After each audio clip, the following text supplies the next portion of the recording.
అప్పుడు మీరు అతను కింద పడున్నప్పుడు చూసిన అతని సిచ్యువేషన్ ఎలా ఉంది అసలు? అప్పుడు అతను కామ్గా ఉన్నాడు, అంటే నీరసంగా ఉన్నాడు. నేను అనుకుంటాం అతను జర్నీ చేస్తాం వల్ల, లాంగ్ జర్నీ చేశాడు కదా, హైదరాబాద్ నుంచి మొత్తం వల్ల నీరసంగా ఈ జర్నీలో ఎండలో వడగాలుపు తగిలి అతను నీరసంగా ఉన్నాడు అన్నట్టుగా నేను అనుకుంటున్నానండి.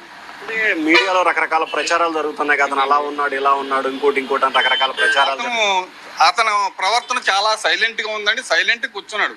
ఇప్పుడు ఏదన్నా డ్రింక్ చేసినా ఈ ఇష్టం వచ్చిన వాగుతూ మాట్లాడతాం అది జరుగుతుంది. అతను ఏమీ లేదండి, సైలెంట్ కూర్చున్నాడు.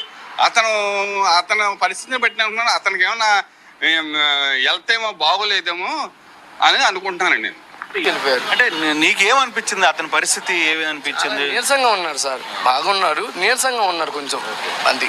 అంటే ఏమన్నా లిక్కర్ తీసుకున్నట్టుగా కానీ అట్లా స్మెల్ ఏం రాలేదు సార్, నీరసంగా ఉన్నారు. అందుకని వాటర్ ఇచ్చిన టీ తాగారు మామూలు.